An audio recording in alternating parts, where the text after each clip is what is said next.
Good evening. Today we are here in our studio today and we're going to talk about the differences. My name is Charles Washington. I'm your host. We have with us today on set Miss Michaela Robinson, Anthony Jennifer, and a special guest, Coach Richard Johnson. Today, again, as I said, we're going to discuss the differences. The differences in what? HBCUs as opposed to other colleges other than HBCUs. Very interesting subject in the 21st century. But today, with our special guest, we have decided to pull from the pool of wisdom from Coach Johnson, Johnson. Today, Coach Johnson, if you would you begin start us off today letting us know some of the differences you've experienced in your time in HBCUs and college in general? I think it all starts with your upbringing. Yes.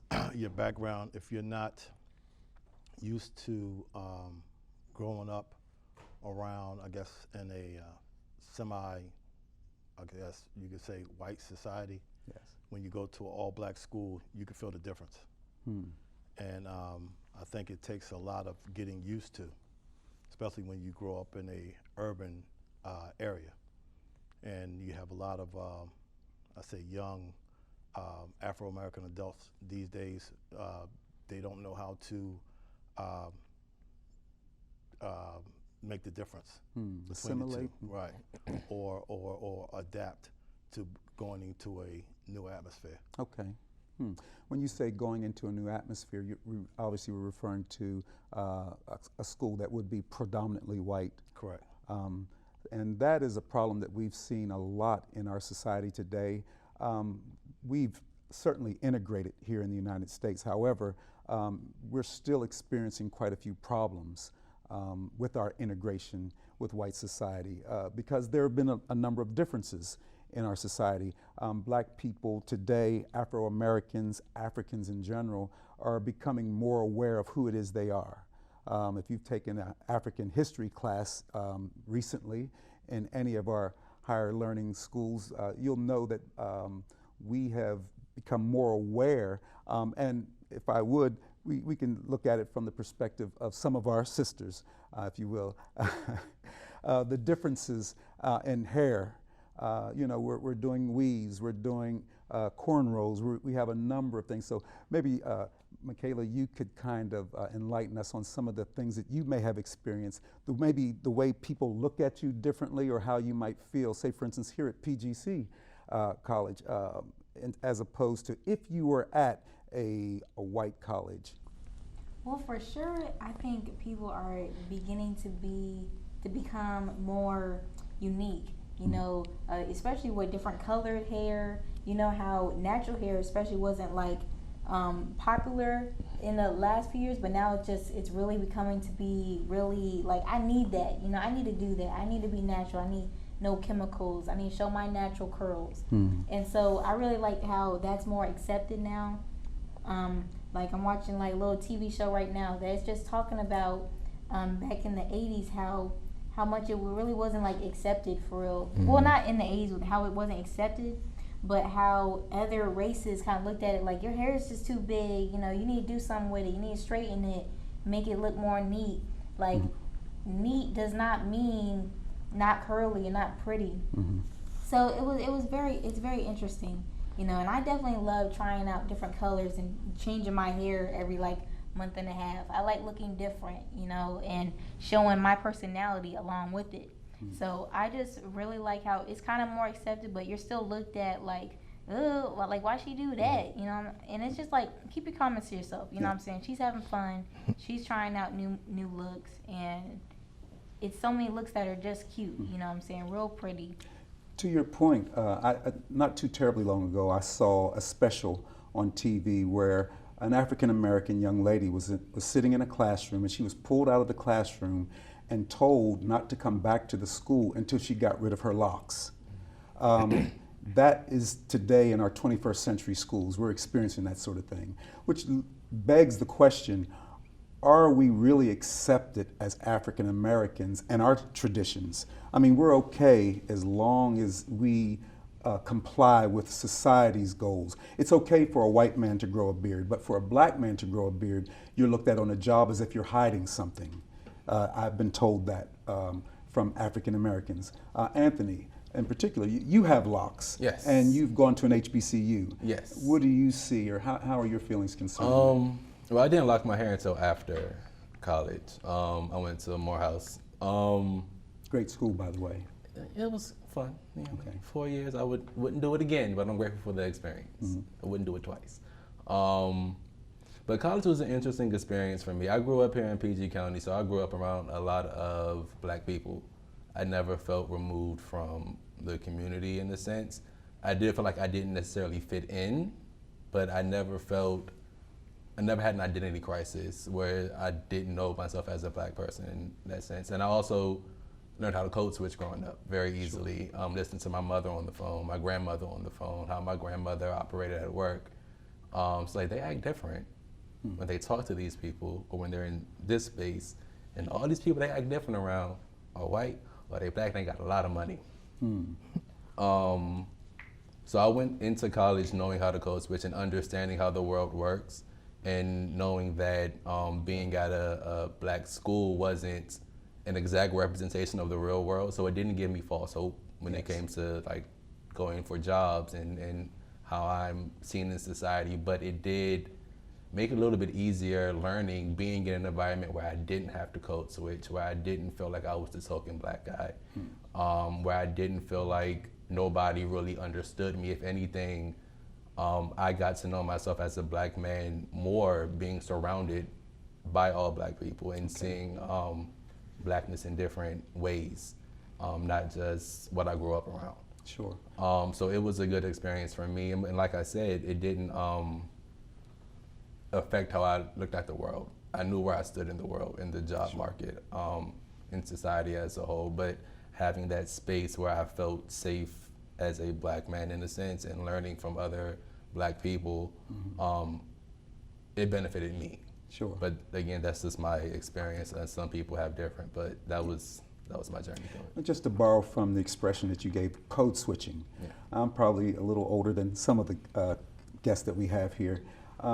And it's, as you said, you have to adapt, or we've learned to adapt as black people or as African Americans. We've learned to turn it off and turn it on. For instance, I used to work in the computer field, and I worked on a computer help desk.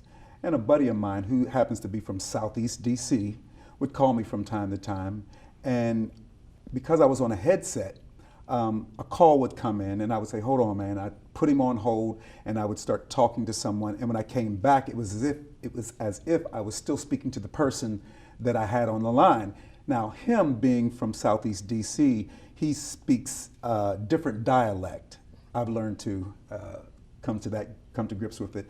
And he said, man, you are the blackest white guy I know. Because when I came back to the conversation, I came back with a different dialect. Right. And taking voice and diction, I've recently learned that the dialect that you use, because we used to call it Ebonics, and we looked at Ebonics as wrong. But what I'm learning is there's no dialect that's wrong.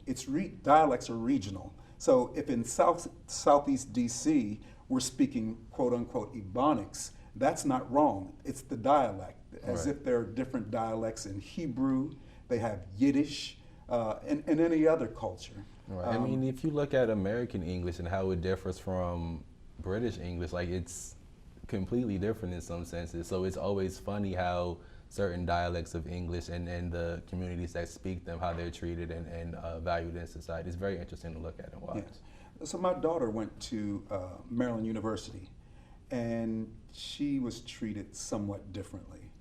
And I'm thinking, now I have two other daughters that have to go to college, and my youngest child wants to go to Howard. I have a couple friends that work at Howard, and I'm wondering, is she going to receive the education that she deserves? Why wouldn't she? But we've been brainwashed into thinking that we can't get a quality education in some schools. I'm of the belief that it depends primarily on the effort that you're willing to put into it. However, it's almost like some businesses. Sometimes we expect certain things out of our people, and sometimes we fail to receive it. I don't know how you feel about that situation. Navigating the financial aid department at a HBCU seems to be a common experience of misery and pain and strife and time that nobody has. And that's Morehouse. I've heard same things from people at Spelman, Clark, Howard. But then that all boils down to the resources that the school has. Do they have the financial backing to have a big finance office and have a lot of people to help? Like it all depends on the resources, and then the quality of the professors as well. Sure. I've had some great professors that were happy with making what they were making, although they knew that they deserved more, but they still came every day or almost every class, prepared and really willing to help us succeed. So it depends. There's a lot of factors that goes into it. Sure. I will say that. Yeah. Coach, in your experiences, have you seen any differences from the different colleges that you are familiar with? Yeah, well, it's a shame that you have to, especially as a black student, have to go to a black school to feel comfortable. Yes. And to fit in. You have a white person, especially a white male, who may have long hair. That's fine. But if you have locks, as a black man, there's something wrong. Right. She mentioned the thing about colored hair. You have white females put colors in there all kinds of ways. It's a natural trend. Yeah, African American female does it, there's a problem. It's ghetto. Yeah, That's yeah, the it's ghetto. word. Yeah, That's the word. it's a That's problem. exactly So what it you should be able to go anywhere and feel comfortable. If you want to go to all black school, fine. But you shouldn't have to go there because this is the way you have to go to fit in. Yes. You know. I mean, it's interesting because here at PGC, this is a 2-year college.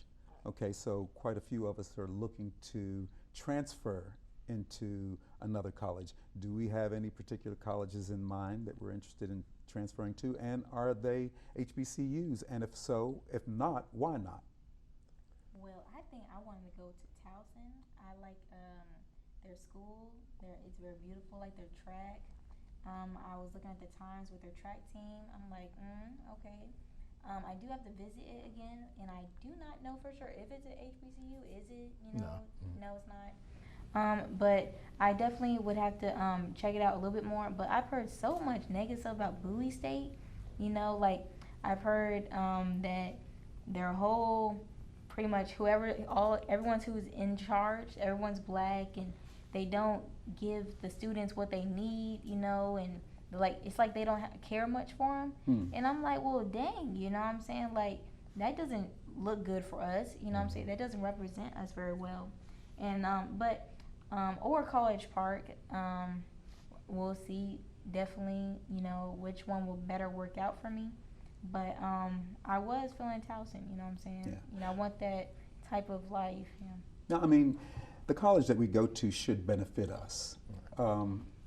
Now, the question is a HBCU better than any other college? Again, what best suits your needs? It's like the pair of shoes that I chose today is not going to be best for you. Right. So we have to choose what's best for each other.